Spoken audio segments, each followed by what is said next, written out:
So just give me a second. We'll start like in a minute. I know my lives usually take like a minute to Yeah, it take a few uh minutes to get out. yeah. Notification. Gotcha. Right. So just give me a second. Yes, sir. Yeah, I just got your notification just now. There we go. All right. Well, AJ, thanks for being with me here on the live. Just for the people who don't know who AJ is, AJ is also a targeted individual. AJ runs a page regarding gang stalking and his experience with gang stalking. Um, I have a lot of admiration for people who are online, whether it be YouTubers, TikTokers, people on Instagram that um, speak about their experiences, share their experiences, share positive messages for people that are going through that experience, to keep going forward, to keep moving forward. Messages of hope, of course. AJ is one of these people, so big shout out to AJ. Thank you for being here, AJ. How are you doing, man? Doing pretty good, brother. How about yourself? It's a pleasure to be here because you're one of the guys, like I've said in many videos, that kind of gave me the courage to kind of start my channel. Because I've been dealing with it for going on 14 years now. And man, I haven't been wanting to talk about it at all. I haven't been wanting to talk about it, but it's good because it's been therapeutic to Yeah. actually talk about it, because just I've made videos in the past, but never put them out because it just felt good just to put it on camera, Hmm. and just kind of just to kind of feel like, okay, I don't have anybody to directly talk to per se, but it feels good to kind of just get it out instead of just Like a holding it diary. all in. Yes, exactly. Got you. Exactly. Yeah. Well, for sure, being that you've experienced this for about 14 years, I can relate because I've been experiencing it for a couple of years more.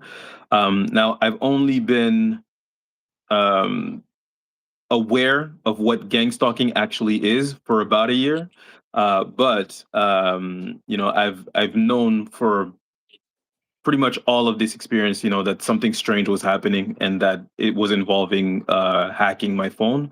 Now, a lot of people that I spoke with about this would just tell me like something's wrong with you. You need to consult. This is not real. And for the Yep. most part, I would not believe them because the things that were happening just didn't make sense unless I was being hacked through my phone, right? Correct. But after going to a mental institution myself, because I wanted answers, and people were telling me that this is where you need to go. I just said, I'm gonna try it, right? And when I went there, they actually continued the abuse at the institute that I went to, which I thought was insane. I was like, how do these people know what I've been doing? They're doing directed conversation with me over there. How do they know what I do at home, right? How could they possibly be in on it? Come to find out, when you learn about MK Ultra, you learn that this was happening in mental institutes, and it was mostly happening in the city where I live in, which is Montreal, Canada, where the most victims were of MK Ultra actually were, right, and most of Mm. them were in a mental institute. Now, I wasn't in the same mental institute, but it was not far away from that mental institute, and it was in the same city. So now of course, it all makes Makes sense. sense. So yeah, I heard a lot about I've seen a lot of videos about Montreal, about it being really big up there. So for sure. Yeah, I mean, for sure, what I would say is, in my experience, I haven't been followed as much as most people experience, or even as much as you talk about it, and we'll talk about that in a second. But I Okay. think the reason why is just because I don't go out much, right? But when it comes to, for example, I have a sibling of mine who is also being gang stalked now. If you were to ask them, they would tell you that they're not, right? But I remember a couple of years ago, that sibling of mine calling me and telling me, there's gang members following me, and I thought, I was like, brother, you're insane. Nobody's following you. You don't have any money. You don't have any. You're poor, man. We're broke. There's no reason for gang members to follow you. And he was telling me, no, I'm telling you, man. I go into stores, they show up. I walk out, they walk out, they don't buy anything. I go to another store, they show up again, and it just keeps repeating itself. And Hmm. he was telling me I freak out, I call an Uber to go home. When I call an Uber, the same guy that was following me is my Uber, right?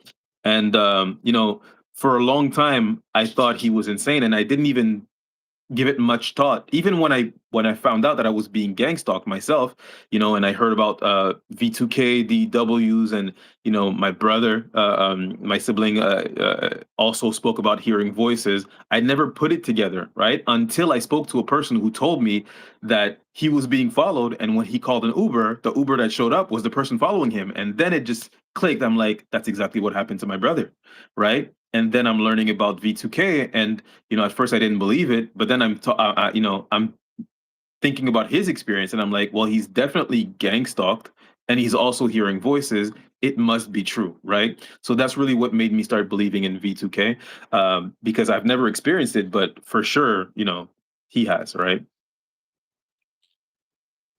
Yeah, and a lot of what V2K is, in my experience, is that they project a lot of negativity, a lot of it creates self doubt.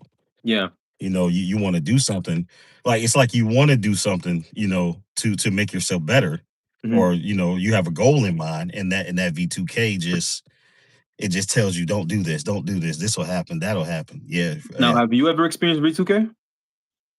yes, Oh, you do. yes, yes, Okay.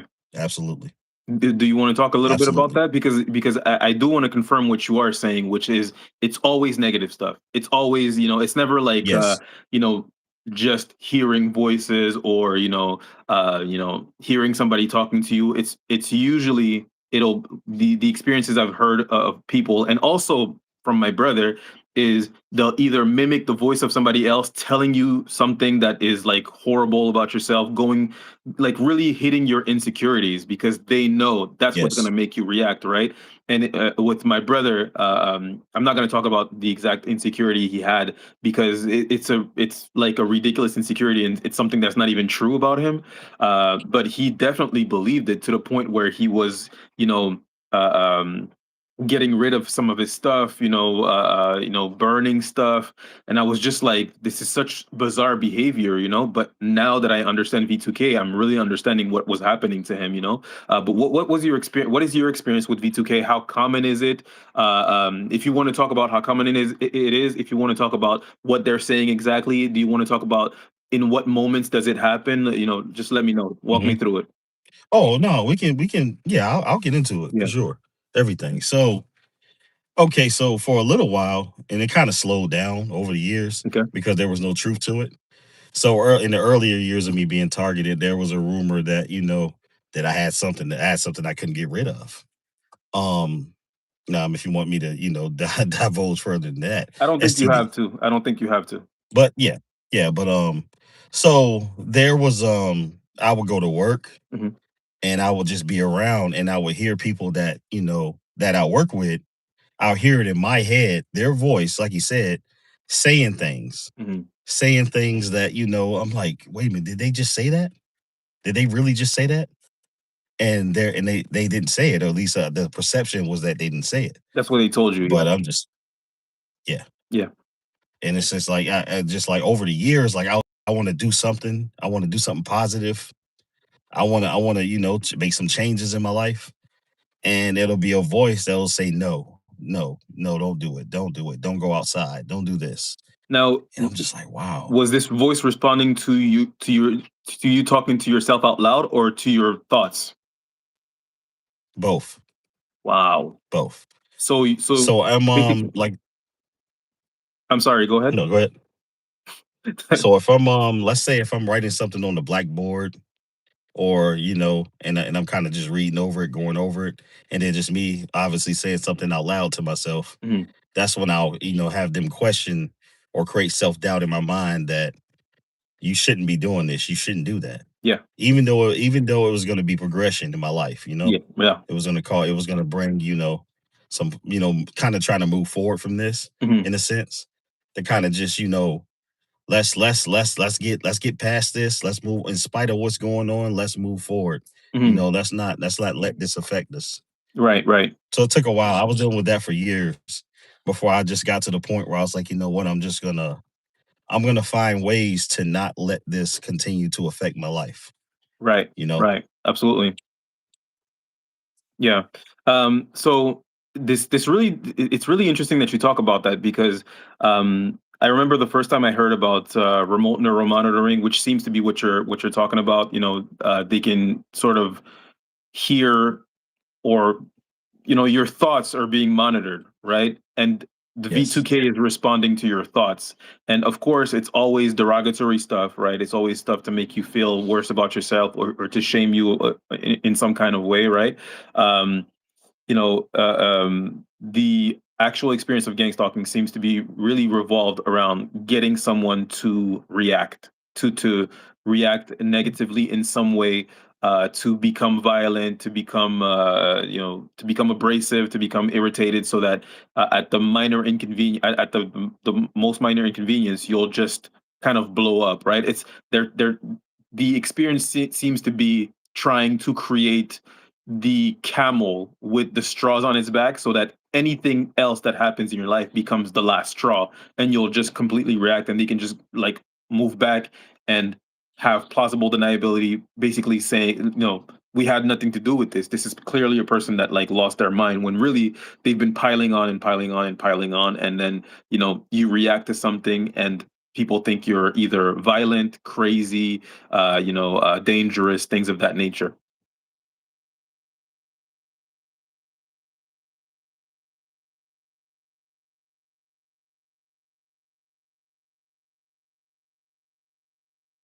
Yeah.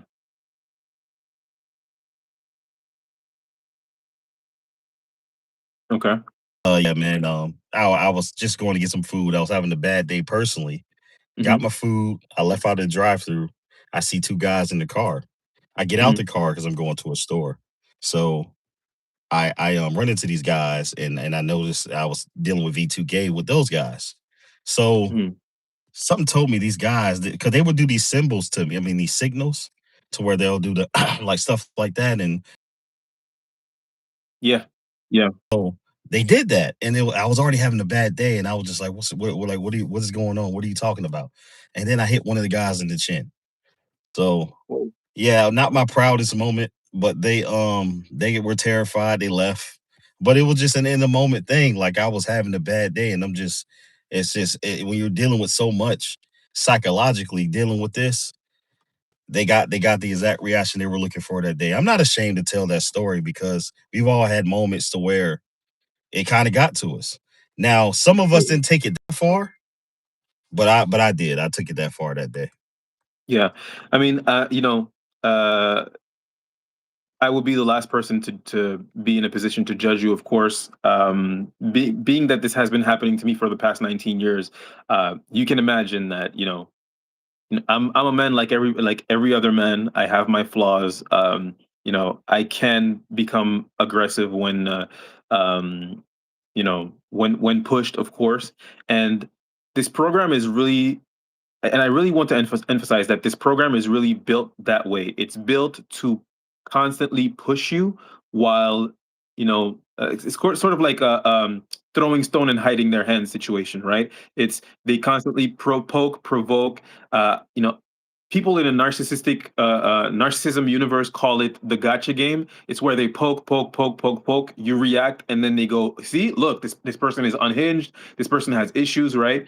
And it's really your reaction, and this is why we tell people to stop reacting, is because your reaction will be used against you. It will be used to Exactly. further your abuse, right? So Yes. it's really important, though.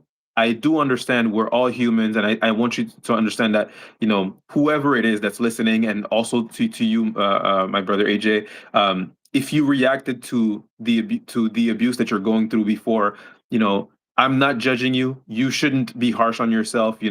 I think it's very important to understand the importance of forgiveness, whether it be forgiving the agents that are working the program without actually understanding what it is that they're doing. I'm sure that the person who got chin checked by you was not expecting that at all, because the instructions that they got was probably follow this man, and just take a video and show us proof that you followed him and report back, right?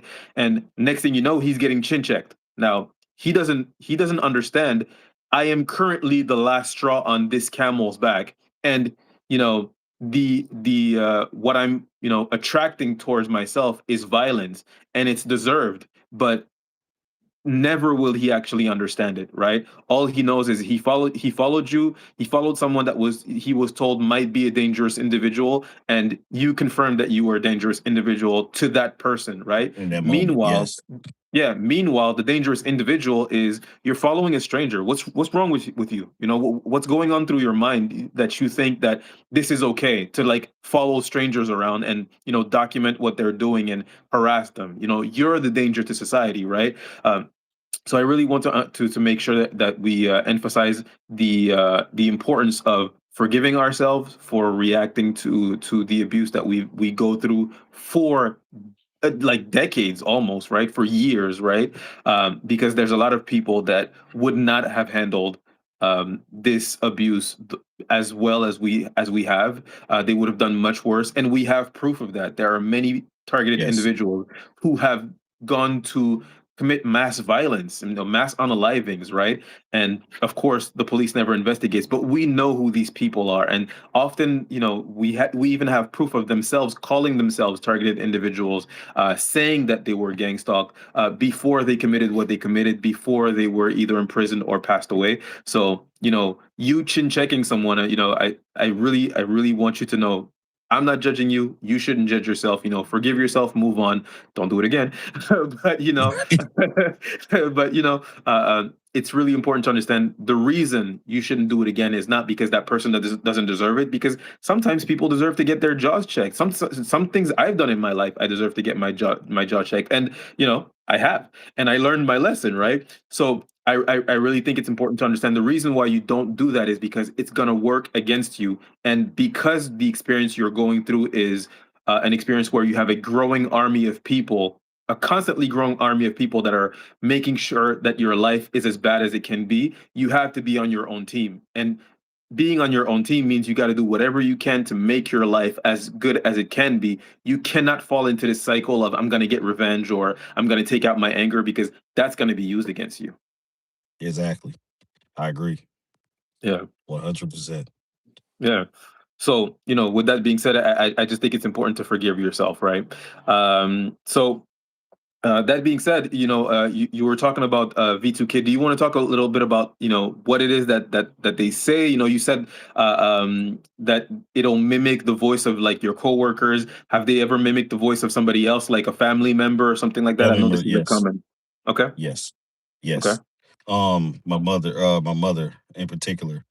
Um, Wow. so I would hear her voice because she would call me by the name she had for me, and I would hear it. And sometimes, I'll be honest with you, I'll respond, even though I know she's not around. So it's almost like it's a spirit, like Yeah. it's like a spirit. So Has she I passed away? respond, and I'm no, Okay, so no. she's still here. Which she's still here. Yeah, Okay, so basically what you're saying is that the voice you're hearing, you would respond. Now, if I may interject, I think that the reason why you responded is probably because it's your mom. If your mom calls you yeah, and says your name, your immediate reaction is yes. You know. yes. So I can understand what you're saying here. But yeah, other than that, that's why I kind of felt like I kind of feel like her, and then some other people. We'll get into that later. But as far as like who I Sure. think is involved in this situation, Okay. because Uh, there are some people that I suspect that are involved for sure. Now, when you say there are some people that you suspect, I do want to talk about that now. Do you, before we get into that, right before we get into that, can you talk a bit about what you think actually uh, got you into that whole experience of being gang stalked in the first place? I don't want you to say names. It's very important. Don't say names. Don't accuse anyone of anything, because I do have a friend who's in very deep trouble, who has been arrested, who's now currently going to court right now because she has named names. You don't want to name names, brother, unless you have proof. Unless you have proof on people, you don't want to name names. It's very important. But do you have an idea of how this all started?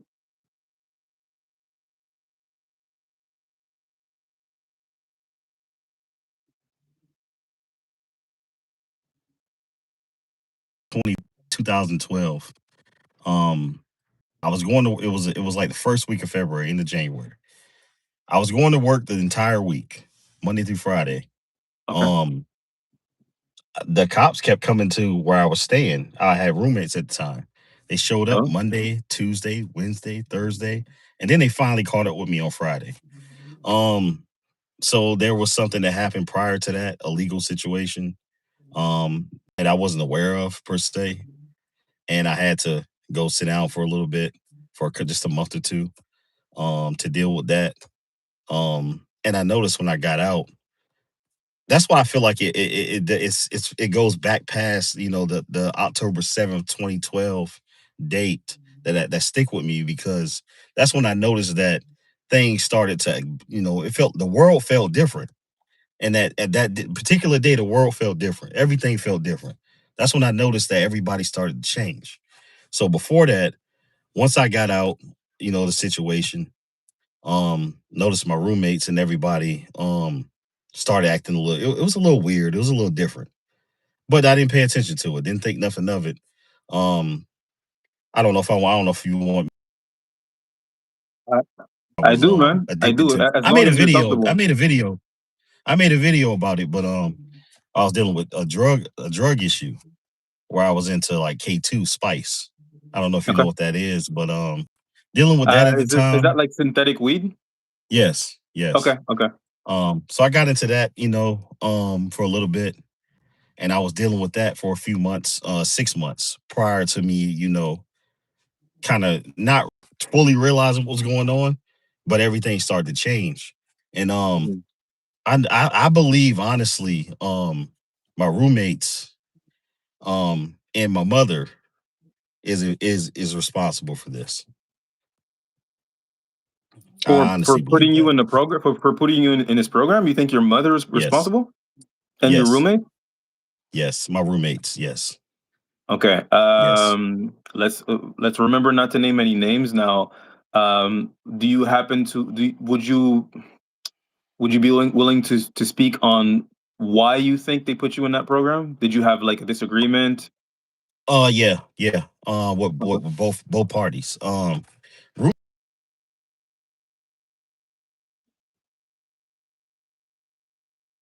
Oh, I'm sorry. You're sorry. I'm sorry. I think your connection is a bit off. I can hear you. Yeah, yeah.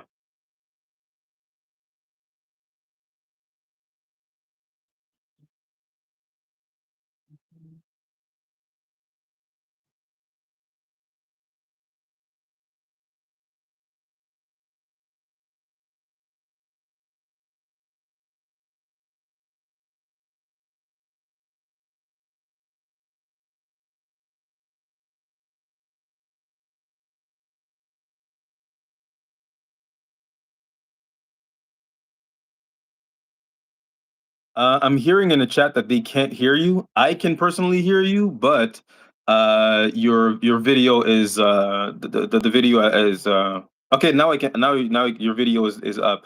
Uh, if All you right. want to try to talk, maybe see if the chat is hearing you. Hey, can y'all hear me? Guys in the chat, we're gonna take us just a quick second here. Guys in the chat, if you guys can hear me and AJ, just let us know. Okay, so they're saying I hear one. Okay, they can hear you. Go ahead, AJ. All right. All right. So yeah, there was some situation to where I kind of felt jealousy and envy from them guys, my roommates. And Okay. over time, I'm still living there, and I was kind of in and out because we were kind of having altercations and whatnot. And the situation with my mom kind of goes back way further than that. I left home about 14. Wow. Okay. And that was because we had a disagreement about and I don't care, to be honest with you. I'll get into it. Um, Kind of had a disagreement um with her and and my stepdad, and I kind of spoke out against him, against that relationship. And I kind of already knew just by looking at him that he wasn't really the best choice for my mom. She didn't like Now, that. can I ask you a quick It's not question? my place, but yeah, Not to cut you off, but do yeah. you happen to know what her her partner at the time what he does for a living? Nothing, All right, go nothing, on. nothing. So she met him. He was walking somewhere. He came into the place she was working in. That's how they met and whatnot. And I told her like, nah, this guy is not, it's not a good guy for you. Me Yeah, being young, a little younger at the time, she was like, no, it's not your place. You should mind your business. And I always right. been kind of like that kid that I was always different, from my siblings. So I was always to myself. So Hmm. a lot of the stuff like the isolation and stuff like that, it doesn't bother me because I was always like this. Oh, I was always like this, always to Yeah, myself. I had my friends and but I was always like to spend time to myself. So when I told her about that, she kind of didn't agree with it. We would have arguments and stuff like that, and right. end up getting put out on the street. At 14. So yeah, Damn. yeah. So kind of had to fend for myself for a while. I was couch surfing between family members and stuff like that. Had to find a way to, I got 16 years old. I got work. I was paying rent, helping out around the house and stuff like that. I'm not gonna say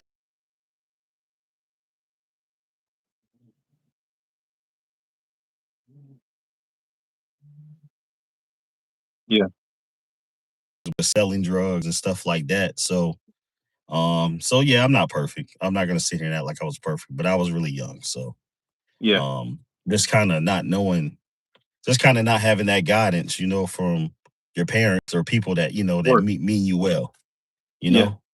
So I'm not gonna say I'm perfect, and stuff like that. But yeah, I made a lot of mistakes, personally. I'm not gonna sit here and say, but nothing that I feel like that warranted me being in the situation that I'm in now. Well, first of all, I think it's important to realize that when you were put out, you were 14. For a 14-year-old to be put out, obviously you're going to make mistakes. Yeah, You were dealt a bad hand, right? You were dealt, first of all, a single parent home where the only parent that you had did not have your best interest at heart. Sanguine in the chat is saying that, is actually saying that parents with children under 18 should never be allowed to remarry until the kids are at college. I think that remarrying is not exactly a bad thing, but I do think that bringing in strangers, especially one who doesn't even have a job, is not exactly something that is beneficial to your child. Dating when you have a child is it's something that is tough and should not be taken lightly, and it seems that it's something that in your case was taken lightly. So you were definitely dealt a bad hand. That's the first thing. The second thing you mentioned is, you've done you've made some mistakes in your life, which we all have, but you mentioned that you haven't done anything to deserve this. Now I do want to really put emphasis on this again, that there is nothing you can do to deserve this. You could do the most heinous crimes in the world. I don't care how many people have been hurt because of you. I don't care how many people are unalived because of you. I don't know how many lives you've changed, you've hurt. I don't care. This torture, this satanic ritual is not something anyone deserves. Now you may deserve a prison sentence. You may deserve, I mean, God, you may deserve to be unalive for what you've done. For not you personally, AJ, of course, but if you've done some things that are pretty horrible, I may believe that you deserve to be unalive, but deserve to be tortured this way. Nobody deserves this. No one. I often say I wouldn't wish this on my worst enemy. I wouldn't wish this on right. anyone. No Agreed. one, no one deserves this. Not at all. Not at I'm all. sorry. I'm sorry to cut you off, brother. No, it's okay. It's okay. No, but it's just for when a lot of the stuff I've done is just small things. I don't really think personal mistakes, and that's Yeah, just from the lack of like I said, guidance. guidance. Hmm. So me just kind of navigating the world on my own and trying to figure stuff out on my own. So I kind of had to learn on the fly a lot of things. I taught myself how to do a lot of things. I Hmm. didn't know the importance of credit. I didn't know the importance of I didn't even know how to drive a car. I bought a car and taught myself how to drive it. You Right. know, so did I get in an accident? Yeah, but hey, man, Well, I I'm taught glad you're here. myself. Yeah, I taught myself how to do everything. Hmm. So I just felt like after a while, once I around that time I figured out that I was being gang stalked. What was the purpose for me having a relationship with my parents at all? You know, they didn't teach me anything. They weren't there for me when I needed them the most. You know, they kind of kicked me when I was down. So it kind of felt like I didn't feel like I needed to have a relationship. So the reason why I feel like she's involved is because I felt like this is her way of keeping tabs on me, of everything I do. As I Hmm. go on in life, this is her way to keep tabs on me. Now she could have went about it a different way, possibly, of course, you know, but I think this is her way to, keep tabs on me for sure Yeah. on my mother's side. But I think with my roommates, it's more the envy, jealousy thing, and this is kind of their way of getting back at me. Hmm. Well, it's actually a common occurrence, not necessarily with the whole parents thing. I think when it comes to parents, the most common experience I've heard of is that when family is involved, it usually involves some kind of inheritance of some kind, and Mhm, they're basically just trying to destroy you psychologically in order for you to either unalive yourself or just be put into a mental institute to the point where you will not be able to receive your inheritance because you're a danger to yourself, right? So if we give you money, who knows how you're going to spend it, and you're sort of put into this the same thing that Britney Spears was put into. I can't remember the name of it, but it's basically where someone has authority over you as if you were a child, right? mhm, Now, I'm not saying that in your case your mother is not involved. I think that there's a high possibility. If you think that allegedly this is what it might be, I think there's a pretty high possibility, a guardianship. Yes, sorry about that. But there's a high possibility that whoever you think is involved in this is probably involved. Now, when it comes to narcissistic people, it's also important to understand that narcissistic people believe that they can own people. So keeping tabs on you is like the smallest thing they'll do, like against you. Really, what they want to do is destroy you, because once they destroy you, they can convince themselves that they weren't the problem, you were the problem, right? And really, if they can get you to destroy yourself, it's even better, because now they can go, well, I didn't do anything. This person is clearly crazy. Whatever issues we might have right. had is not my issue. It's nothing wrong with me. And the whole idea of narcissism is a mechanism that tells the person that is dealing with a broken ego, the broken ego constantly telling them that they're worthless, they're the worst human being on earth, that is constantly playing on their insecurities the same way that V2K sort of does. Narcissism is the defense mechanism that tells them, no, no, there's nothing wrong with you. You're the best, you're the smartest, you're the greatest, right? So because of that narcissistic defense mechanism, they always try to recreate that in real life, as to where they will try to destroy people that they are jealous of, or destroy people that they have issues with, just to confirm to themselves that they were never the issue, right? So again, there is a possibility. I know it seems crazy to a lot of people that a parent would want to actually hurt their child, but there is a high possibility when we're talking about narcissistic parents.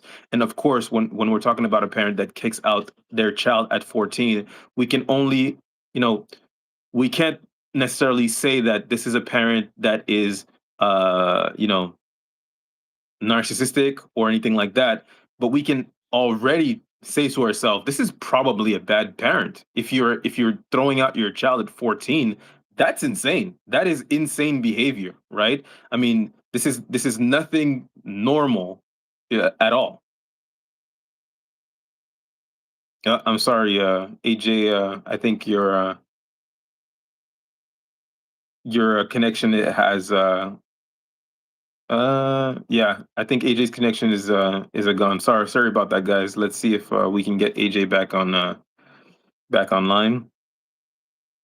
While AJ tries to figure this out, hopefully he can hear me. I can't hear him. I know you guys probably can't hear him either. Well, uh, looks like uh, looks like AJ is gone. Let's see if we can get him back. Sorry about that, guys. Give me just a second.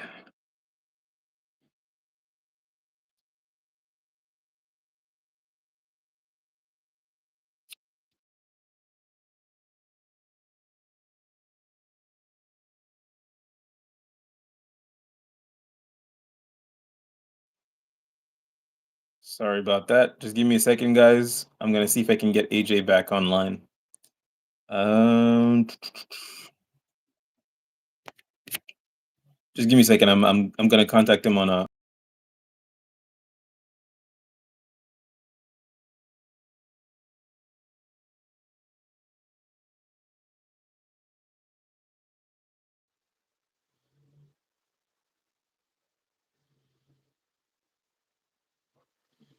Well, looks like AJ's connection is gone. I'm not getting.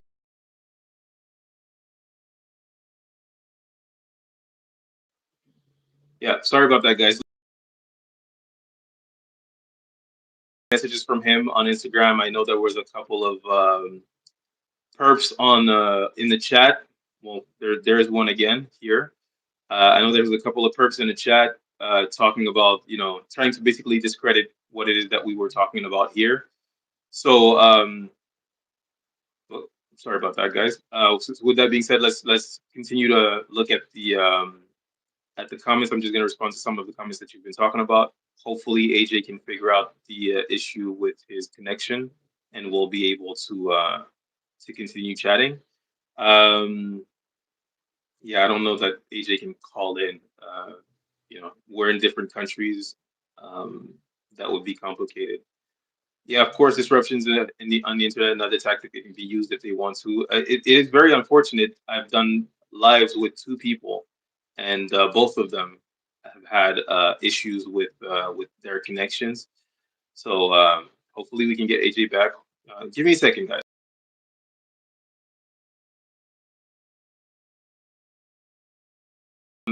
Yeah, I'm not getting anything. I'm not getting anything from AJ. No messages or nothing. So they messed with your technology. AJ may just have to call in. How long were they together before he got kicked out? Well, AJ said that he was kicked out at 14. Guys, pretty gruesome way to grow up. A pretty rude awakening to what life is.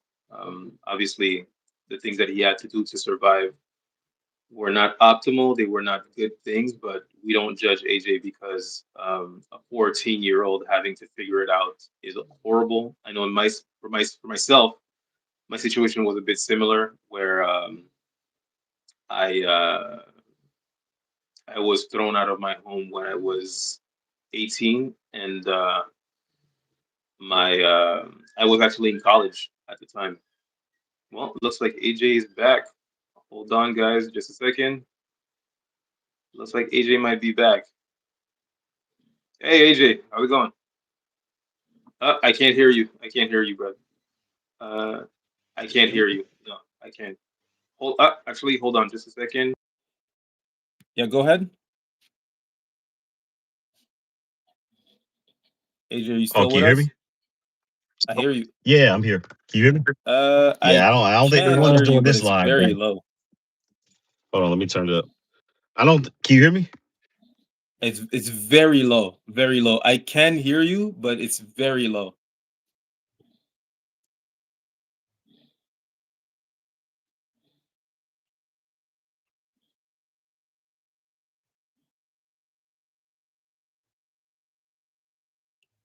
Just a second. Just a second. Just a second. Let's see if we can get.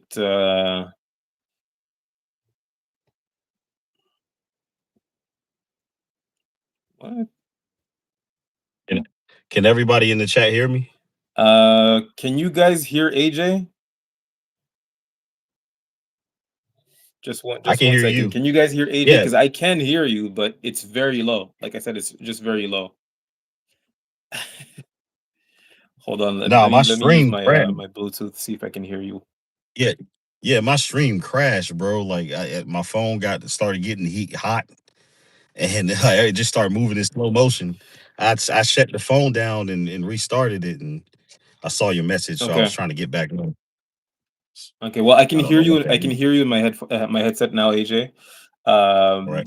People in the chat are basically saying that this is more than likely, gang stalkers trying to stop us from doing a live. I do believe that because you're the second person that I've done a live with, and this is the second time this is happening. Yeah, yeah, it completely shut down. My phone is actually hot, really hot right now. I don't know what happened. That was very Yeah, I strange. mean, your phone being hot is actually usually a sign that it's being hacked. There's Yeah. other programs running in the background that are making your phone hot. And just as a tip for people that are being gang stalked, if your phone is not being charged and is not being used, and you just grab it, or you have it in your hands, and it just becomes really hot, it's because somebody's in the background, you know, playing on your Monitoring the phone. phone. Exactly. 100%. We're So, good. We're AJ, good you were now. talking about your experience with, being thrown out at 14. If you want to continue. Yeah. So I feel like a lot of stuff that happened, leading up to that, kind of just kind of was just it didn't prepare me for what was to come. So Hmm. she my mom kind of was just everything. I felt like if I would have stayed around, I wouldn't have gotten as far as I gotten, if that makes sense. She was kind of holding me back in a sense, kind of holding us all Hmm. back. So I think getting away was probably my best thing. Maybe not at 14. That wasn't part of the plan, but I felt like it was something that was gonna happen eventually. Got you. Got you. I was just telling people in the chat that I have a sort of similar past as you. I wasn't thrown out at 14, but I was thrown out at 18. Yeah. Basically, what happened with me was at the time I was working a job. I was working at Subways, and I was also going to college. And next thing you know, I'm being thrown out, right? And what had happened to me was my mother. Um, she had picked a fight with me. I don't know exactly about what, but she became physically violent with me, right? And I'm not like a little guy. My mother is she's a smaller woman, but she's like just like sort of pounding me on the shoulder, and I'm walking away from her, but she's following me and pounding me on the shoulder. Now you can imagine how annoying that would be, as an 18-year-old and a grown adult who's 20 years older than you is just pounding you on the shoulder. Now that I think about it, my mother was actually my age when she did that. Oh, At the time, the age that I am now when she did that, and she's just following me and pounding me in the shoulder as I'm walking away from her, and then I ended up locking myself in a bathroom, and oh, AJ's disappeared. You hear no, we're AJ? good. Okay, yeah, he's No, here. no, we're good. We're good. We're good. So I locked myself in the bathroom. She starts banging on the door, and then she just at a certain point she realizes I'm not gonna open. She leaves. I walk out. I go to my room. I sit down. I watch TV. And next thing I know, there's a police officer that walks into the room, and I remember it very clearly because it was an Asian lady that opened the door. And when you call the police, what you never expect, I mean, what I didn't expect was like an Asian lady to just open my door. I lived in a black household, a black neighborhood, and there's just this Asian lady that opens my door, and she's like wearing a full police officer uniform, and she's talking about your mother says that you hit them. And like I immediately started crying because I'd never put my hands on her, though she has beaten me pretty much my whole entire life, but I never put my Yep. hands on her. But here Same. she is accusing me to the police that I actually hit her. And in my head, I'm thinking, no, she just hit me, But I immediately started tearing up, and I'm just looking at them like, does it look like I hit her? And I mean, I didn't say it like that. I said it while crying. It was much less masculine. But I'm basically telling them like, I does it look like I put my hands on her? And in the end, they they ended up not believing her, and they believed me. And but they basically told me, well, we believe you that you didn't hit her, but you do have to go. And I remember telling that story to my father, about that. Maybe that was, I want to say, 6 years ago. I told that story to my father, and he told me that my mother had done the same thing to him, where she called the cops and she accused him of something. And the only reason why he was able to get out of it is because they had no proof, and they didn't believe her, because she just, she's not a very good liar, but she is a liar. And she's the type of person, when we talk about like women making false accusations on men, narcissistic women will do that. They will do that. They will accuse you of stuff that you haven't done, or that they've done to you, in order to just not to hurt you. This is not about you. This is about confirming to themselves that nothing is wrong with them. They have internal turmoil, and they're trying to project it on somebody else so that they can fight it and not look inwards and see their flaws, and actually work on them because that's too scary for them, right? So we're this is the section about narcissistic mothers. Sorry, guys. So what I got a question for you. So what is Sure. your I want to because I want to get into something that I had, dealt with as far as on the workplace. Um Yeah. so I've had an experience early on, like about 2 years in, where I'll start a job and I wasn't even getting paid. And there's been a couple times I've worked 2 whole weeks, didn't get paid at a That's couple crazy. jobs. Yeah, didn't get paid, didn't get a paycheck. They had to pay me out the safe just so I can pay my extended stay I was staying in at the time until the company cut me a check to reimburse Hmm. them. No, that's crazy. And so That's yeah, insane. I've experienced a little bit of everything when it comes to this. You know, when it comes to workplace mobbing, for me, most of it was directed conversation. I was working at Yeah, this place for about 3 years, and everything was really good. I was moving up the ranks. I became quality control, like a supervisor, kind of. yeah, Um, but everything was going great. Next thing I know, out of the blues, well, not out of the blues actually. What had happened is I was in a relationship with a person, with like a woman, a long term, but this was a very narcissistic woman. You can imagine that if I was raised by a narcissist, I was attracted to narcissists, right? It's just this kind of right. behavior is normalized and you tolerate it, and when it shows up in your romantic partner, you don't leave them. Meanwhile, someone who hasn't had that normalized to them, they would just leave, right? So I was in a relationship Right. with a narcissistic woman, and I had after about I want to say 6 or 7, maybe 8 years of being with that person, I had become unfaithful. God forgive me. I never, I never slept with anyone behind their back, but I was unfaithful. There was some emotional infidelity going on more than Yeah, anything, and when that started, that's when the gang stalking actually started showing up at my workplace. Because at first it was basically online on forums with strangers, right? So I didn't care. I would just, block you because you said something weird to me, or you said something that I said the day before while I was at home, or you're talking about something that I'm doing currently right now, or that I just did previously during the day. So I would just be like, this is weird and this keeps happening. So I'm just gonna block these people because they're strangers. I don't care, right?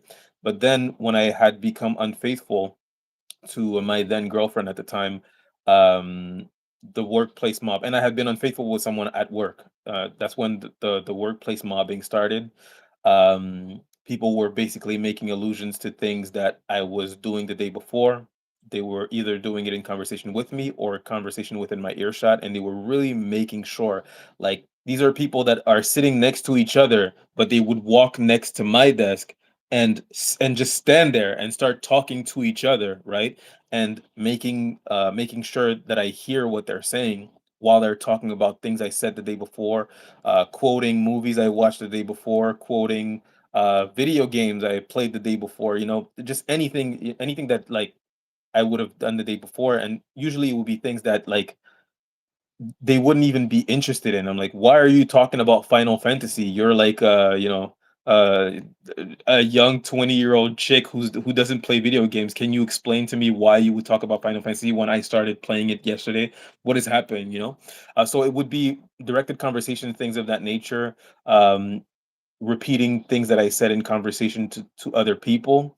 And after a while, it just became a lot. And people were becoming, people that were talking to me, people that were nice to me for 3 years, just started becoming really, like, really mean. And they yeah, would always go back and forth, being mean and then being super nice, and then going back the next day yeah, and then being super nice. And it's like exactly. it's really Yeah, confusing, and that's really part of the abuse. And I know a lot of people say that they've experienced the same thing when it comes to people that are abusing them, right? It's a lot of hot and hmm, cold, right? So after a while of this happening, I decided, you know what, I'm just gonna get a better job, and I did. So I got a better job for about, maybe, I want to say, 2 weeks, 3 weeks. Everything was fine. Everybody really really liked me because I'm a likable person, and most of the people that were working there were pretty much all women. There were only 3 guys that worked there, me included. So, you know, it's just like, ladies, right? Like ladies in their 40s about, right? And I'm in my 20s at the time. Well, early 30s at the time. Maybe late 20s at the time, and everything is going great for this first 2 3 weeks, and then all of a sudden it happens again. People are making allusions to things that I'm doing at home, things that I'm saying at home. You know, quoting movies or quoting conversations that I've had the day before with, personal stuff, right? Like I'm having a chat with my cousin on Facebook, and then they're quoting things that I said or my cousin said while we were talking on Facebook. And this just keeps repeating itself. And then there was this other lady that she had the same position as me, right? But she kept pointing out every single mistake I would make, but she was like really loud about it, and she would like make sure that everybody's hearing, like make sure to like try to shame me and say like, oh, these mistakes are happening a lot. And of course, as I'm experiencing this, I'm like, this is really strange. Like, this is such a weird way to treat a coworker, right? And Yeah. then I moved up at that job because um, I tend to overachieve. So after about 4 months being there, I was promoted, and I was promoted to quality control again, right? And at that point, I'm correcting her mistakes because now I'm looking over her work. And every time I would tell her about her mistakes, it was like the end of the world, or she would like sort of minimize it. And I'm not trying to get like a revenge here or anything, but I am pretty glad that like this person who has been working here for way longer than me is now beneath me. I'm sort of looking at it like, yeah, whatever. So, but it was sort of this thing where I could see that she didn't like it, and I'm like, well, if you don't like it, what, what do you think? Why would you think that I would like that? Why would you keep doing it to me, right? And after that, I had like a really bad experience. Something that I told AJ before, but just not gonna share here in the chat because it would detract from the message. But I had something really weird happen to me, and at that point, I just decided to stop going there. And then I enrolled into a government program, of a provincial or like a state program for business startup, and they just gave me money to start my business, and I started my business, started working for myself for about 4 or 5 years. Everything was really cool. Everything was great. After I broke up with that woman that I had been unfaithful to, again, I want to reiterate, I didn't sleep with anyone. It was emotional unfaithfulness more than anything, which is still bad, which is still wrong, and which I still am ashamed of as a behavior. It's just not acceptable, in my opinion. But when I ended up breaking up with that person after learning about narcissism, that's when it ramped up again, and they started going after my business. And I lost the place I was renting, the lady I was renting the room for my business, which was dog training at the time, just kicked me out like for no reason. I mean, at first, that person was doing the same thing, directed conversation, and this is someone that I had spent Christmases with. No, this she was actually the mother-in-law of my ex at the time, and when I broke up with my ex, I had contacted her and let her know like, hey, we just broke up. I just want to know, should I look for a different place? And she would just let me know, like, hey, I'm her mother-in-law, but I see her like twice a year. I see you every day. Like this is your home. We're like family here. And I was like, that's how they get you. We're like family here, right? And Yeah. but she meant it when she said it, right? She really meant it. She was like, I don't care what's going on with you guys. I got your back. We're all good, right? And then COVID started, and while COVID started, we were not working as much. But then when we came back, that's when I noticed that she was completely different. She was doing directed conversation, and at that point, I was like, "Ah, here we go again. This is happening, right?" And then she did just a bunch of things that I'm not going to get into just because it would be like too detailed to go into. Not that it's anything that Yeah. would detract from the message. It would actually prove a lot of things that I'm saying, but it doesn't matter. Um, but a lot of things happened, and I caught her doing things to me, and then when I would tell her about it, she would apologize, and I would be like, whatever. But because I would just be like whatever, because her apology was clearly fake, and I was just like, like, why would you even do this to me, but after a while, I like there was no more of her being mean to me or her being abusive to me. It was just her being angry. Like she was just angry every time she spoke to me. She was angry, and she just called me one day and said, I'm renovating the room that you're renting. The I'm no longer allowing you to rent it. You're out, right? And that was the last conversation we had. Mind you, this person, I had been there for that person. I helped their business. I gave her two dogs. This is a person that I didn't just consider to be a friend or you know just the extended family of my girlfriend at the time. This was a person I considered to be my family. We were close, and I never thought that this would happen. And now, of course, nowadays, my own family's in on it. One of my siblings is in on it. Some of my uncles, my aunts, my cousins are in on it. So nothing surprises me anymore. And when you talk to other people, you start to realize that this is this will infiltrate everything about your life, and this will destroy everything about your life. This will destroy every relationship. As long as you give them ammo to do so, they will go in, Right. right? So if you have Right. a relationship that is Exactly. strained with someone and you gossip about that person, you can immediately expect that that person is going to get contacted, right? So Exactly. yeah. Like, don't even try to start a relationship. Even if you try to start a relationship or attempt to, get to know someone, they'll Mhm. 100% be contacted almost immediately. And then you'll notice that person completely disappear off the face of the earth. Yeah, I'm not exactly there yet. When it comes to like starting new relationships with people and it getting destroyed, I'm not there yet. But it's happened. It's like a lot of the relationships I had have been destroyed. Some of my friends, my closest friends, I actually have audio of them talking about how they're going to destroy my life, how they're going to destroy my reputation, slander me, things of that nature. Now, of course, because I have audio and Facebook conversations of them, from them trying to recruit one of my friends who refused to join them and sent me everything.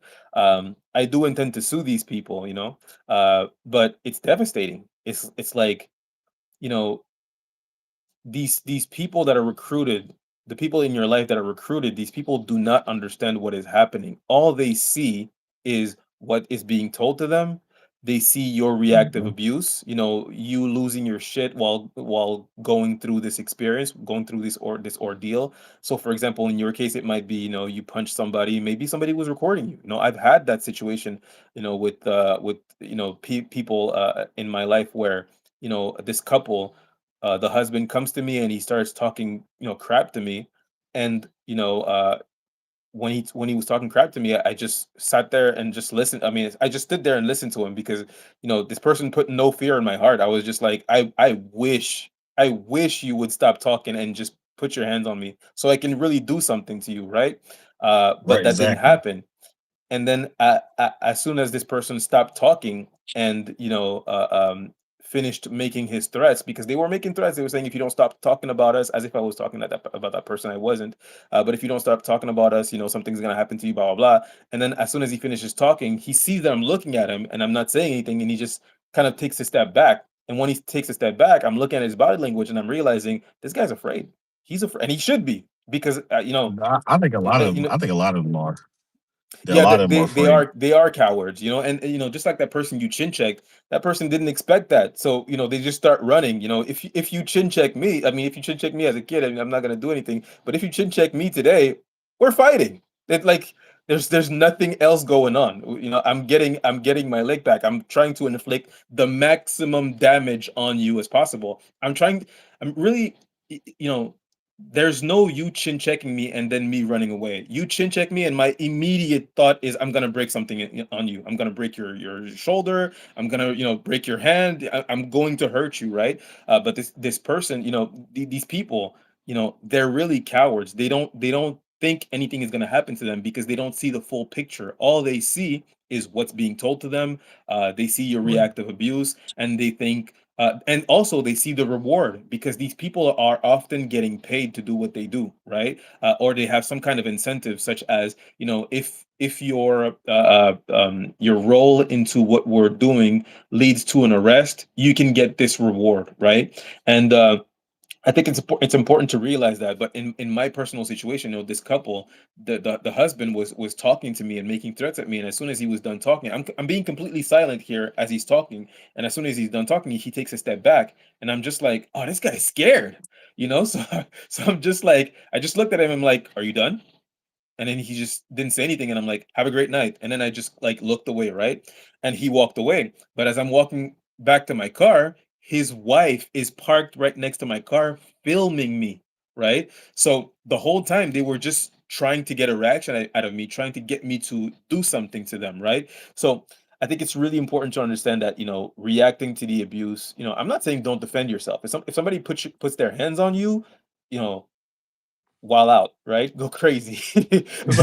But if people are just talking to you, it is never enough to do anything unless they make an actual threat at you. And if they Right. do make a threat at you, take your phone out, record it, and have a paper trail. Call the cops, right? Even if the cops don't take a report, at least you have proof that threats were made at you and you called the cops. So I really think it's important not to react to the abuse, because if you don't react, they have to ramp up everything. And once they ramp up everything, that's when they make mistakes and you can catch them in these mistakes. And maybe you can't take them to criminal court, but you can take them to civil court, because slandering someone is illegal. It's against the civil code, right? Yeah, they get so angry when they can't get the reaction that they're looking for too. Yeah, Especially when absolutely. it's a bunch of them, they feel like, I guess they feel like it's a lot of time being wasted, 'cause they're Yeah, wasting a lot of time already, participating in something like this, especially with people they don't know. They don't know you from the absolutely. beginning, so it's a lot. Hmm. It's a lot of there's a lot of fluff, that because people nowadays believe everything. They believe anything Yeah, without any proof, without anything that backs it up. Just he say, she say, and yeah, I think social media is a part of that as well, because a lot of people believe everything they see online anyway. So yeah. And they can't yeah, wait to cancel you. yeah, and people just have the intellect today of an ant of an ant today. So they can't think for themselves, man. Nobody can think for themselves anymore Yeah. at all. Yeah, I mean, this really pinpoints the importance of making sure you get both sides of a story. If somebody tells you something about someone, and tries to get them to turn on that person, I don't care what it is. I don't care what proof they have. If somebody talks to you about someone else and tries to get you to turn your back on that person or abuse that person, your best bet is always getting the other side of the story. Go to that person and tell them, hey, I've heard this, what's up with that? I don't care what it is, even if that person is being accused of a heinous crime, of something horrible, something Epstein like. Even, it doesn't matter. Your best bet is either one, mind your business, just mind your business, right? Unless you have like actual proof. And then if you have actual proof, then why tell me? Call the cops. What are you doing, right? I'm Right. not a law enforcement enforcer here, a law enforcement officer here. If someone is committing heinous crimes, go to the police. And the other thing is, of course, get their side of the story. But if you're being contacted by law enforcement authorities, law enforcement officers that are telling you, we need your help to, arrest someone, or to get someone to react so that we can arrest them, that's a trick. You know what I mean? That's a trick. You think law enforcement's jobs rely on you? How narcissistic can you be? How dumb can you be, really? If they have enough proof to, arrest someone, or to spy on someone, they would arrest that person.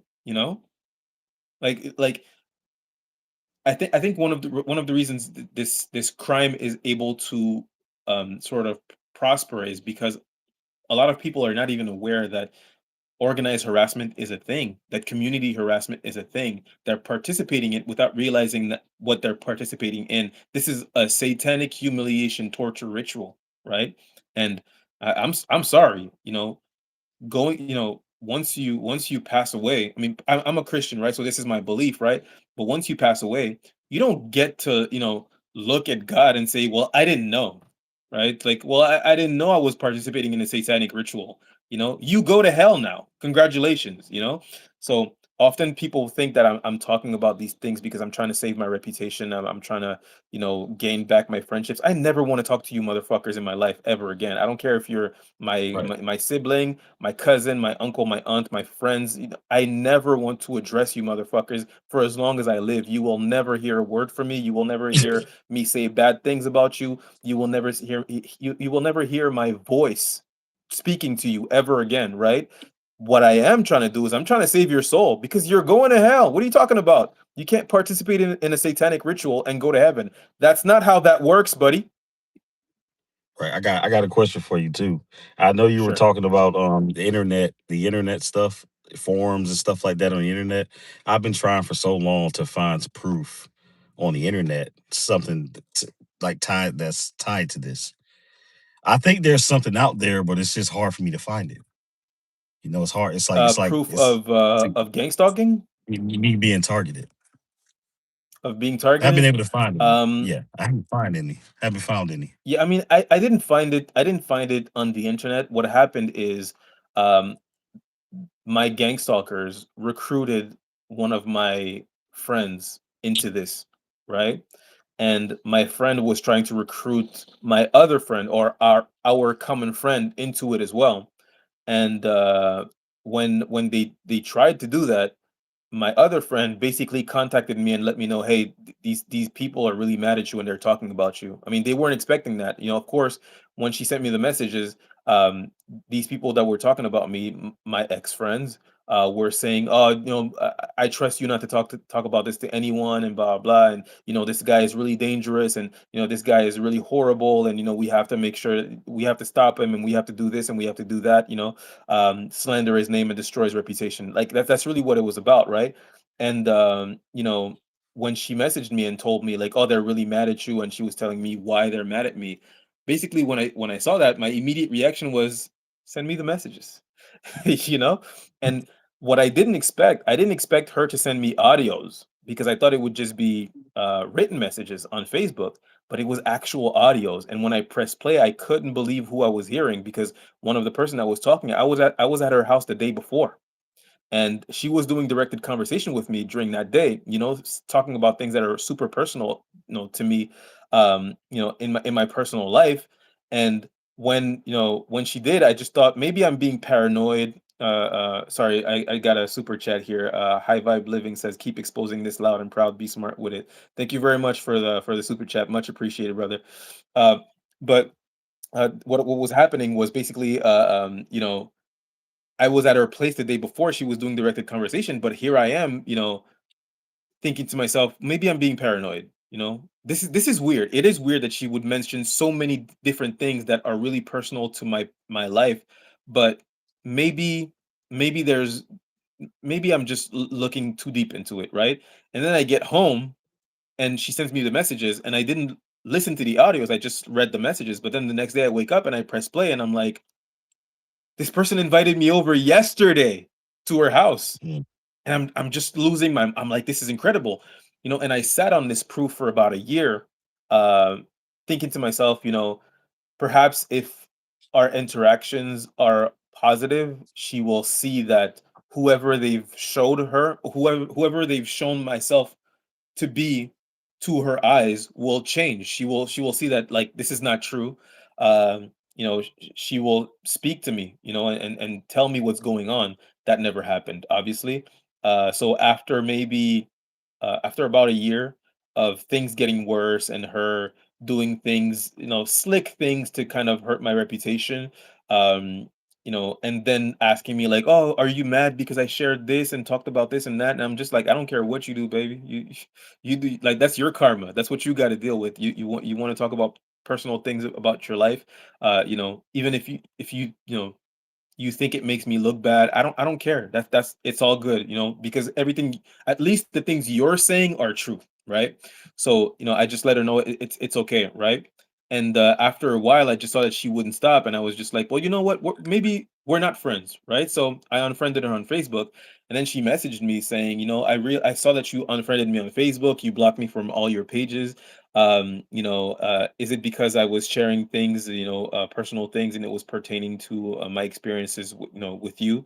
And I was just like, no, the reason why I blocked you is because I have audio messages of you talking about me, saying things that a friend wouldn't say about a friend. So I've come to the realization that we're not friends. And it took me a while, but here I am realizing, oh, we're not friends.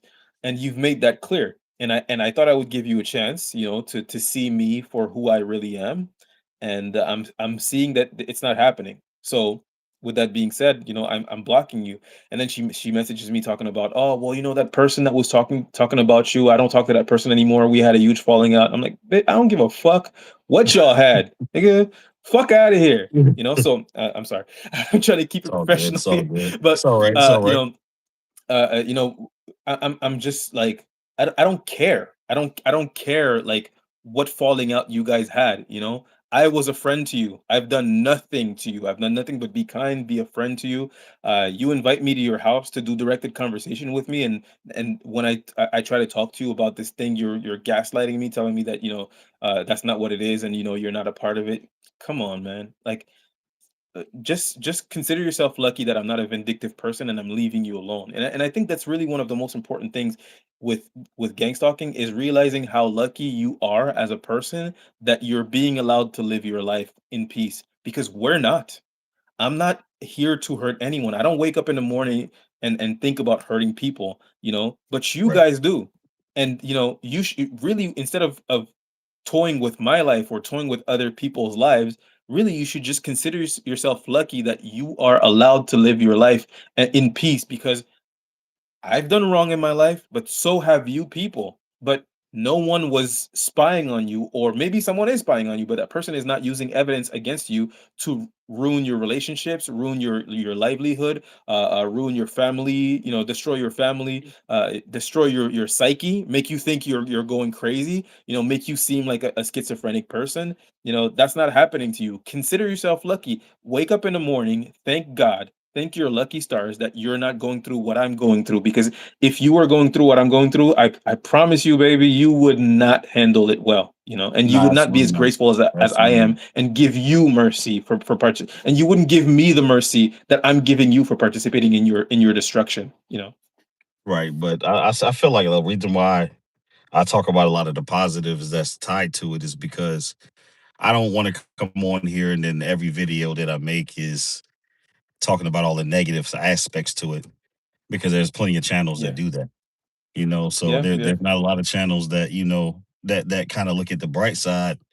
And the reason why I look at the bright side of it is because society is breaking down as it is. So I don't really want to be around these people anyway. I Yeah, don't want to be around all yeah, these people anyway because they're not real people. yeah. We It's a have blessing they in have disguise. normalized, yeah, they have normalized a lot of fake stuff, you know, and people cheer that stuff on. So being Hmm. around people like that is probably not in my best interest anyway. It probably wouldn't be in my anyone's interest at this point. So I like to tell people you can have a life in spite of this. It's not the end of Hmm. the world. Yeah. You just have to be careful about who come in contact with and what information whatever you say to them, and what how close do you allow them to get to you, because Hmm. they can destroy you. You know. Yeah. So if you're living your life and you're not, you're doing your thing, you're not bothering anybody, you don't have anything to worry about. Because a lot of the stuff they're saying and doing, it's all fluff. It's nothing to take serious, in my opinion. Yeah, you make a really important point. It's really important to see them for what they are, which is, these people are parasites, they're leeches. Without your Yeah, energy, they're nothing, right? I mean, they yeah. can destroy, your reputation, they can destroy your relationships, but once that relationship is destroyed and that person turns on you and begins to harass you, to target you, to abuse you, you got to ask yourself, is this really someone that you really wanted to be friends with in the first place? someone Exactly. that will turn on you, for any reasons really. Someone who calls you friend one day and then wakes up the next day and says, I'm going to destroy his life. It's You really want a to, blessing in disguise when you think about it. yeah, you want to know what's crazy is that in real time, and the reason why I keep looking to my right, my neighbor right here, they never sit outside. They're outside right now, just Yeah, kind of just looking over here in real time. So I'm just like, come on, these people never sit outside like this. They never do. yeah. Yeah, no, no, It's crazy. it'll happen. They get people to basically monitor you, and I also think it's important to see these people for what it is, right? For what they are. When someone who is morally below you judges you, what do you care? Right? What do you care when a homeless man calls you poor? What do you care when a short man calls you short? What does it matter? What does it matter? This person's opinion doesn't matter to you. It shouldn't matter to you. It's just like you would not, if Peter Dinklage says, "Hey, you're pretty short, buddy," you would look at him like, "Come on, son." Right? So I wanna touch on something once you finish. I want to touch on something about dues as no, no, no, well. go right ahead, brother. Go right ahead. Floor is yours. So I had an interesting experience. And this is in the months before everything started to change with a direct Hmm. energy weapon. So there was a guy, and I remember this to this day. I was up in my attic when I was roommating. That was kind of my makeshift room. Hmm. Um, Guy drove by, Caucasian male, shades on. It was about little before noon, if I remember. He drove by. He held something up towards where I was at because he obviously knew where I was in the house. So he held something up, but couldn't really make out what the object was.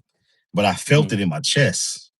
It was like a sharp pain in my chest for a Hmm. second, and then I kind of curled up, and it kind of felt like that for 5 minutes, like in my heart area. Kind of felt like a sharp pain in my chest for a little bit. Then the guy just drove off. Never seen him, never heard of him after that.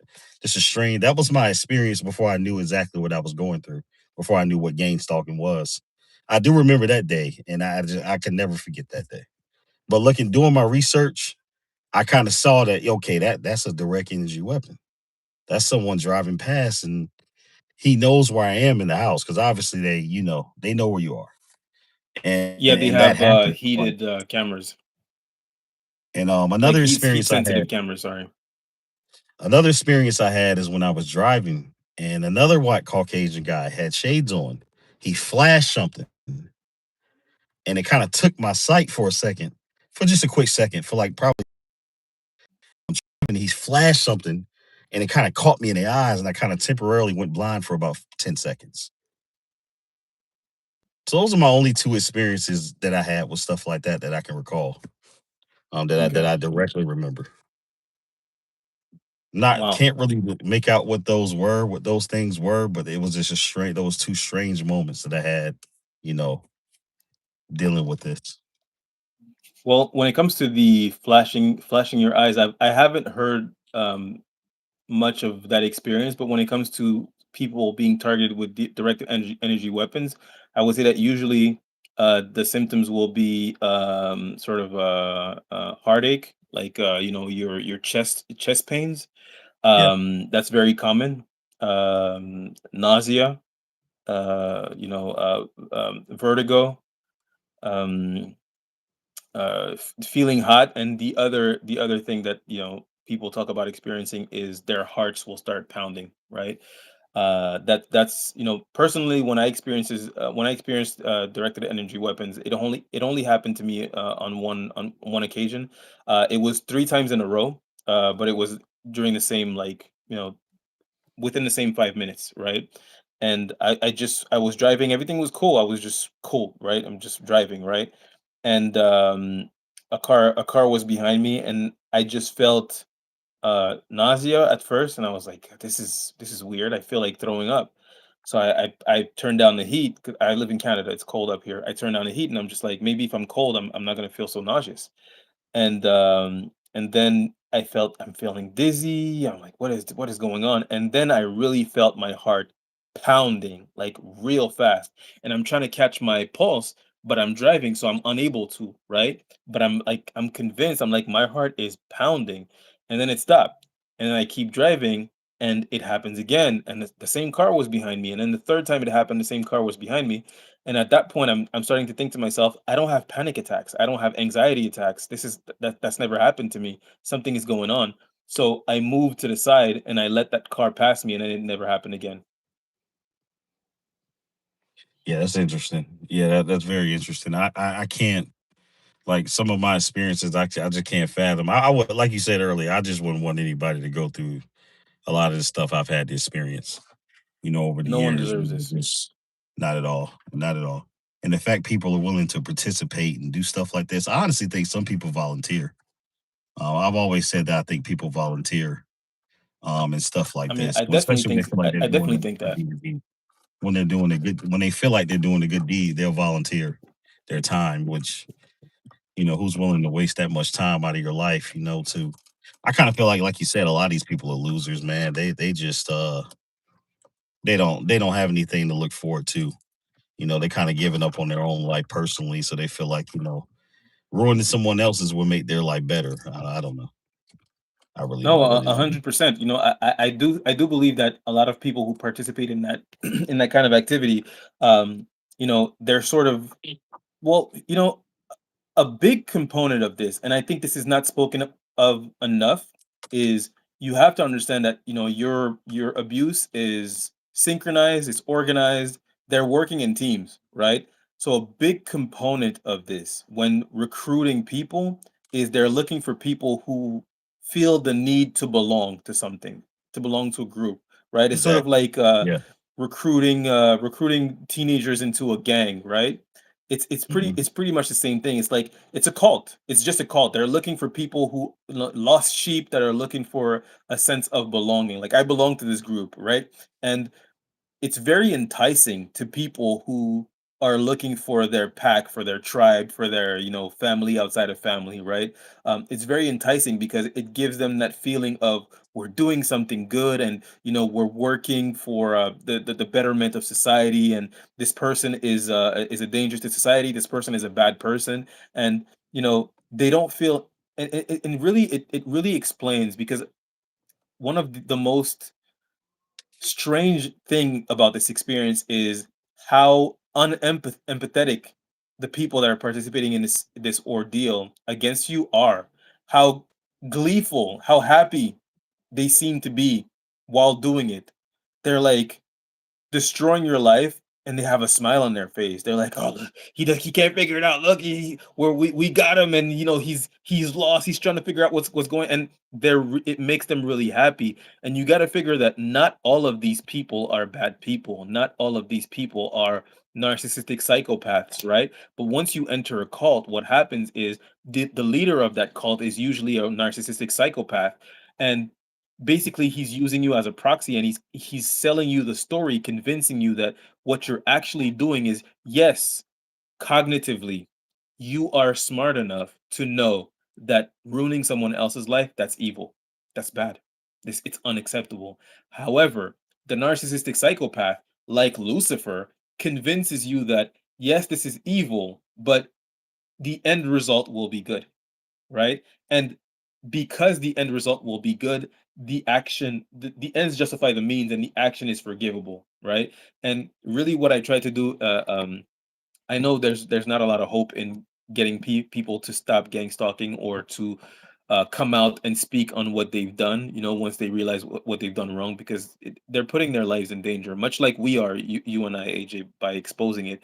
But I really want to remind people that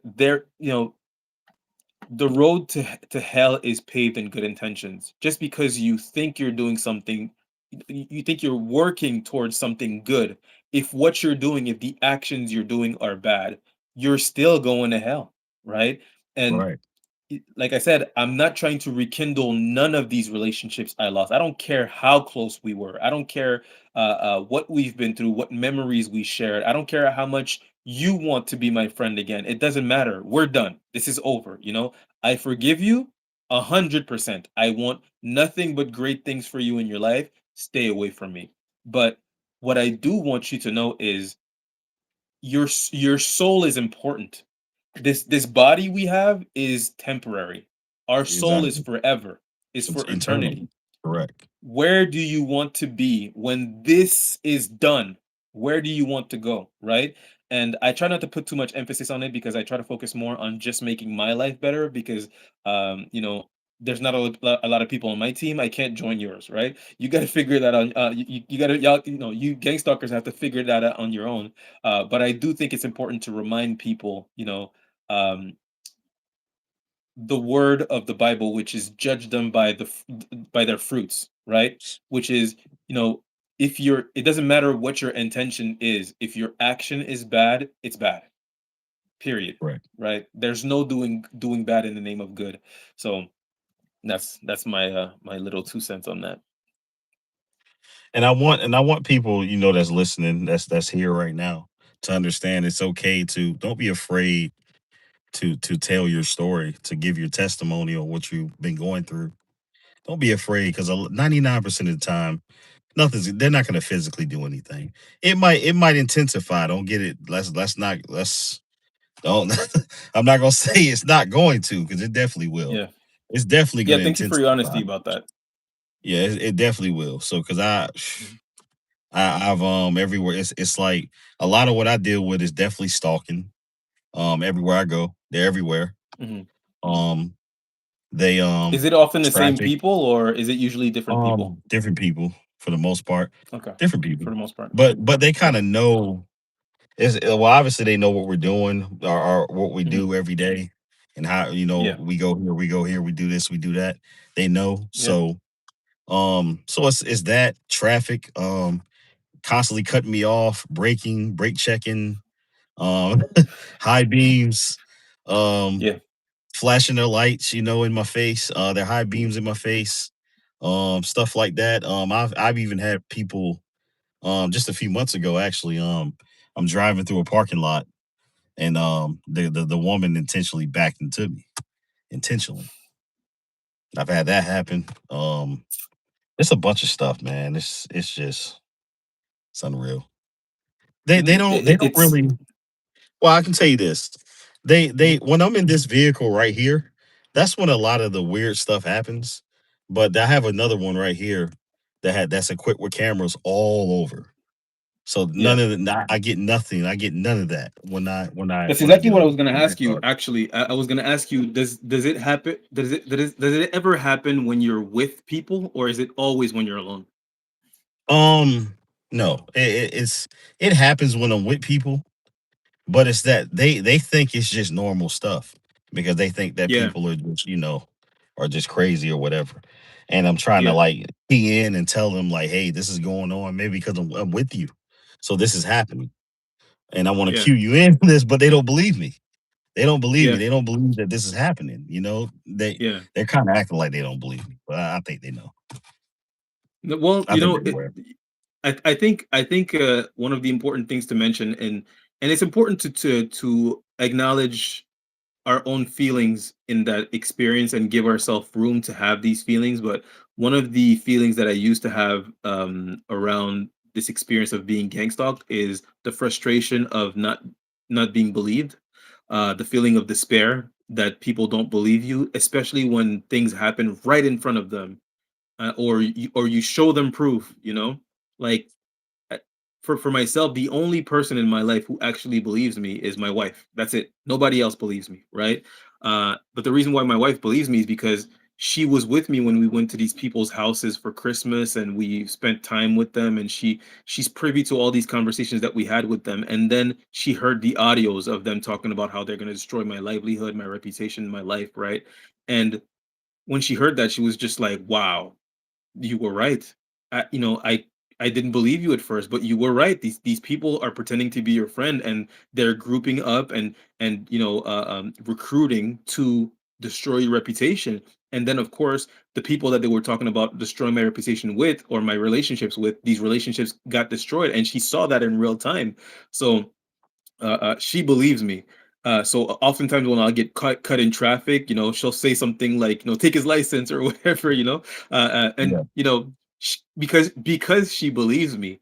And but one of the frustrating things about not being believed is really the feeling of despair. It's like, if you talk to a friend about this and your friend doesn't believe you, you really get the feeling of, well, if you don't believe me, who's going to? Like Exactly. what are my options at this point? But if it helps anyone, and I want to make this short because I do want you to talk on your experience. If it helps anyone, what I've realized is that even if people don't believe you, it doesn't matter, because what if they did? What if they did believe you? What if everyone around you, what if every single person that you speak to believed you? Now what? Does the gang stalking stop? No. Does it not get worse? No. Do you think they're gonna do something to save you? No. Nothing happens once they believe you. Because even once my wife believed me, and trust me, even if my wife didn't believe me, it wouldn't have mattered. The only thing that would have changed is I wouldn't have talked to her about it anymore, right? But even once she does believe me, now what? Nothing? It seems like a very small thing to get upset about. Now, it seems huge because we fall on this idea that if I can get people to believe me, I'm going to be able to make it stop and I'm going to be able to get help. But that's not true. Even if everyone believes you, you know, it doesn't matter, because some people will not believe you, and the people who don't believe you will probably end up participating in it. And the people that are If they that are aren't already. harassing, yeah, the people If that are they harassing you, they're still gonna harass you. exactly. I feel like when I told my mom, when I alluded to it to my mom about it, last time I spoke to her, immediate gaslight. Yeah, yeah, Immediately. You're yeah. delusional. This isn't real. You're Hmm. crazy. Immediately. Hmm. Yeah. That's how I just kind of like, you know what? Yeah, I do kind of think you're involved in this. I wouldn't I put it mean, past you. gaslighting is not exactly a definite sign that someone is involved in it, but it's usually the first sign that someone is involved in it. You know, Yes. the people that are in on it will always gaslight you. Will always, and one of the ways that I've identified a lot of people who are participating in my gang stalking that are around me is when I tell them about the directed conversation that they've done to me, and I bring it to them. I tell them, you said this. I would like you to explain what you meant when you said that, because it was not relating to the conversation we had, but it was relating to something I did the day before, or something that's private and personal to me. And you said it. What did you mean by it? And the response I usually get is, I never said that. Once I get that, I never said that, or that didn't happen, or anything like that. Like, if you give me an explanation that I just, don't believe, or an explanation that, like, I'm like, yeah, you're lying, it's different. But if you tell me I never said that, that never happened, you're out. You're done. Done. I'm You done know what's talking. crazy. You know what's crazy is I've only opened up to two people, my mom and my girl, about this, talking about it, and when I started filming content, that's it. I used to always just keep it, what I'm going through picked up, and I found out that that's not good. That's not good because It's heavy. once it builds up, yeah, once it builds up, It's heavy. you go to do something that you're going to regret. That's what And happens with a lot what of about people. your girl? Does she believe you or not? No, I'll Oh, be man. no, no. Oh, she Well, sees if it. it's any consolation, like I said, if she did, it wouldn't matter. Exactly. Yeah. No. It's No. unfortunate. It's unfortunate. And I'm not gonna sit here and say that I'm not appreciative of the fact that my wife does believe me, because I really am. It really does make me feel better, and it makes the weight of things not as heavy.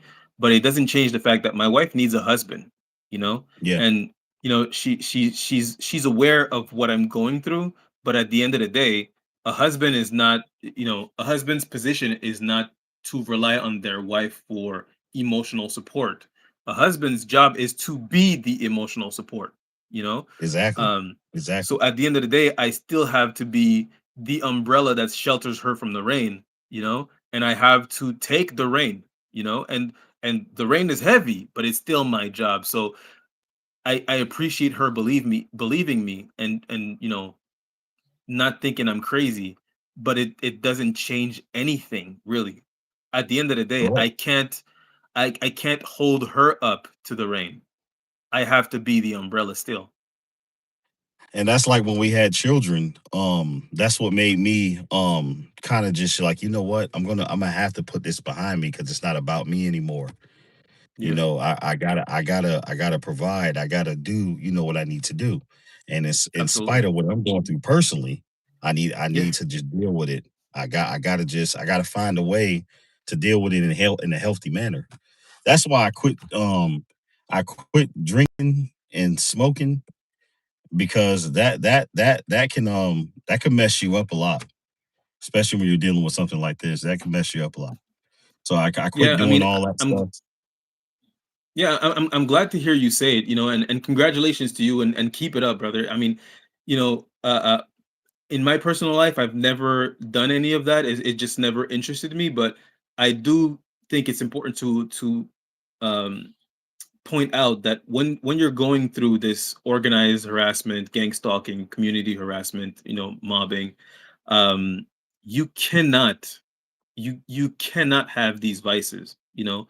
These are not Mhm. things you can afford, not financially, even though our finances are usually messed up once you're being gang stalked.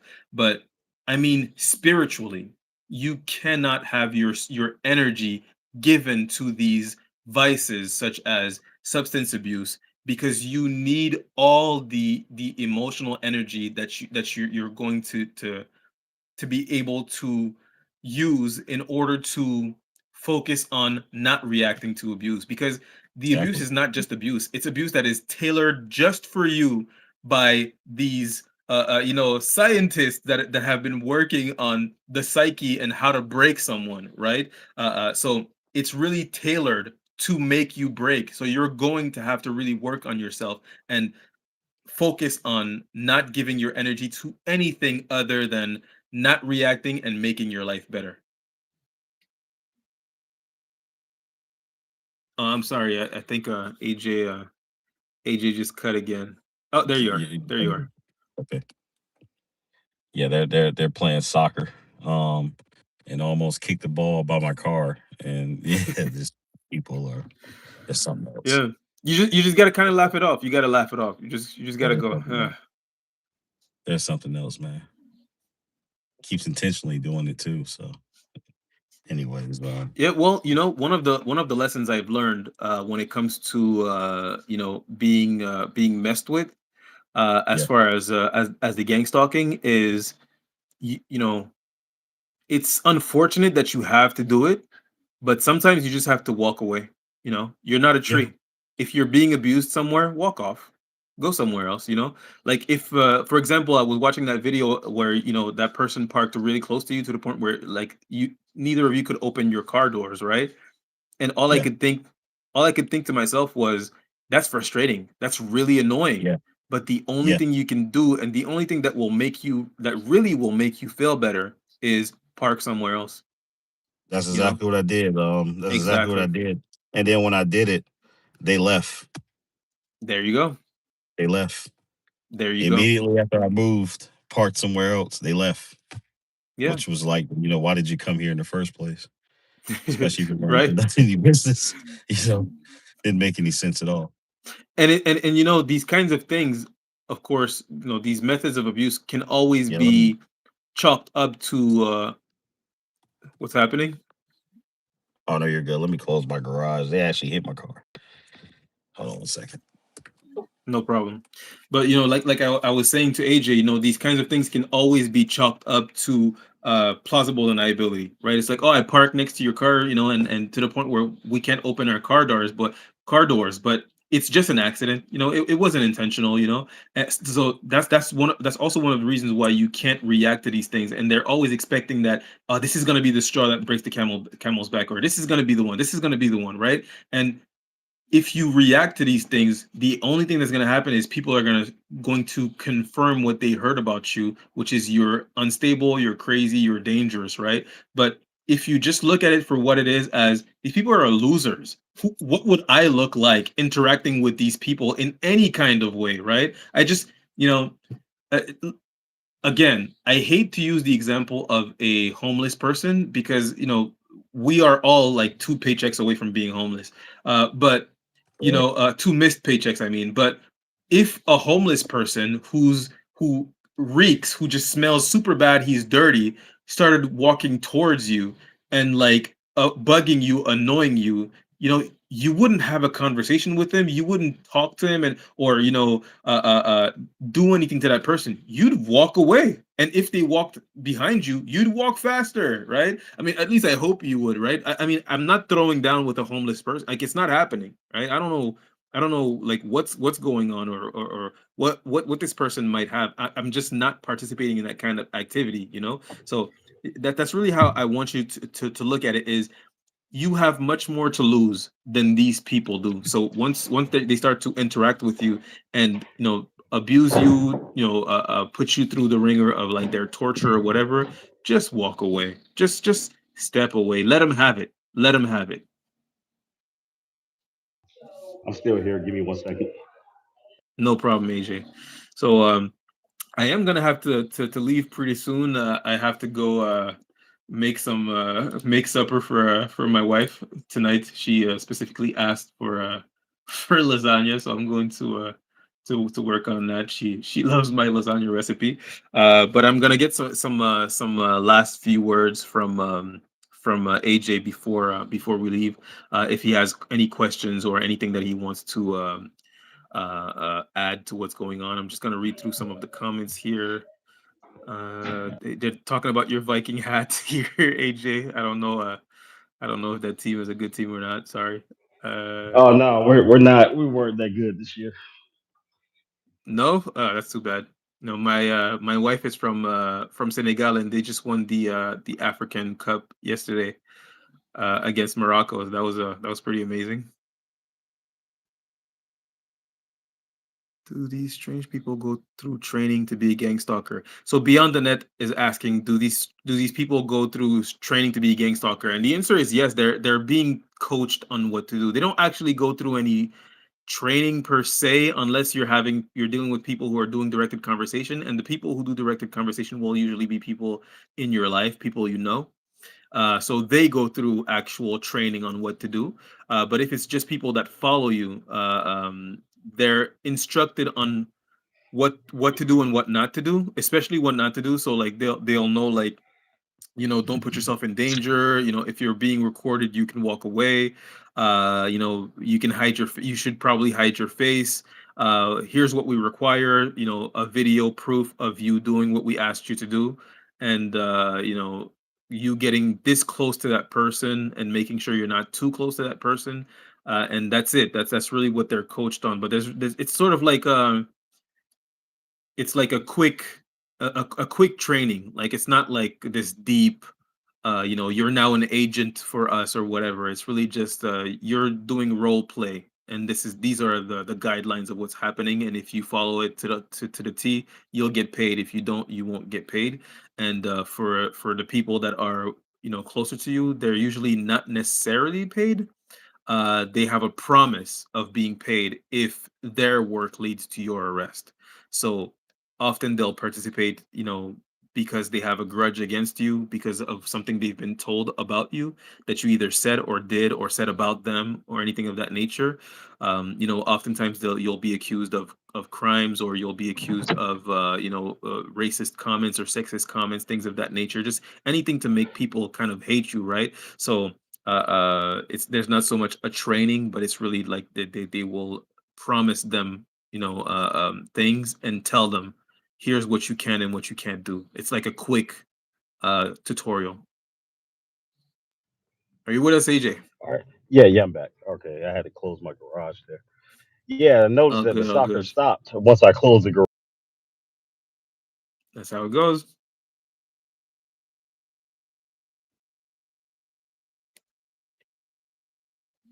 All of a sudden, soccer is not so important anymore.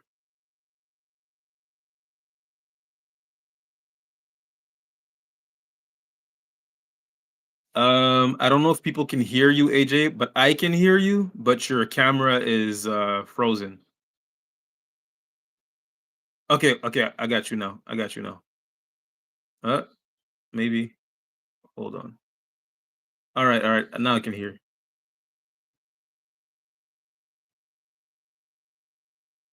Yeah, so I do have to go pretty soon. So if was there anything you wanted to say or anything you wanted to ask or anything of that nature before we end? Taking the time out, bro. Because and like once again, chat apologies. This was supposed to happen last Thursday, and it's my fault, you know. But No, it's all good. we It's got all it good. today. I mean, We're here it's all today. good. I appreciate you being here. Like I said, I appreciate you even doing what you do. You know, having your channel, showing your face, talking about your experience, and I do think Yeah, one of the things you said is really important is there should be more of us. There really should be more yeah, of us because yeah. you know there's strength in numbers. You know, I'm from Haiti. You know, on our flag it's written "L'union fait la force," which means strength in numbers. Hmm. You know, and I honestly think that if all of the people who are going through this were talking about it, it would be undeniable. And, you know, it would be, you know, it wouldn't make it stop because I do want to be honest with people. When you start talking about it, the abuse ramps up. It ramps up. It really does, right? Like you know, Yes, AJ is not lying. It does ramp up. But as long as you don't do anything to make it worse, you'll be all right. You'll be fine. You know, as long as you don't react. And the other thing is, if all of us going through this, we're talking about it and we're, you know, eloquent and not emotional and positive and talking about our experience, it would be much harder to recruit people because people would hear about it. Eventually people would hear about it and would be like, well, I'm not going to participate in that. I'm not interested in doing that. correct. And by the way, I know some of y'all said, "Ask, can I see the comments?" I can see the comments. I just can't type. Um, and my name of my channel is Gangstalk Talk with AJ. Is the Yeah, name of my yeah. So channel. if you guys want to follow AJ, it's Gangstalk Talk with AJ on YouTube. The brother is very positive. He shares his experience, and I know for a lot of people, it really helps to hear somebody else talk about what you know the same thing that they've been going through because it's such a rarity. It's such a rarity to see people online talking about it, but it's not rare for people to go through it. So you know, give him a follow, guys. If you're going through the whole V2K remote monitoring and DWs along with the organized harassment, Gangstalk talk with AJ. You know he talks about his experience and how to remain positive through it. Thank you. I appreciate it. Appreciate the plug, sir. I I appreciate you, brother. I appreciate you. Sir. With that being said, you know, I wish you. I hope to see you again. You know, to talk to you again very soon. Yes, sir. Hopefully things go well for you. You Yes, know, sir. as far as you know your experience and you know your page. I want to see your numbers grow. I want to see you know more videos from you, more lives from you. You know, as you know, I'm watching your videos and I encourage you, you know, and I have a lot of respect and admiration for you, AJ. Yeah, the lives. Yeah, the lives. That's the reason why I want to do this with you because I'm trying to get more comfortable. Going live. Yeah. So, because I see you do it all the time. So the videos are cool because I can record the video and I can act like the camera is there. But when I'm live, I got to kind of it's in real time. So I want to get more comfortable with it. So I appreciate you, taking the time out, to do this interview. Well, it's my pleasure. Hopefully we'll Sure. talk soon, AJ. Yes, sir. Appreciate it, man. God bless, bro. All right, have a good one. You too, man.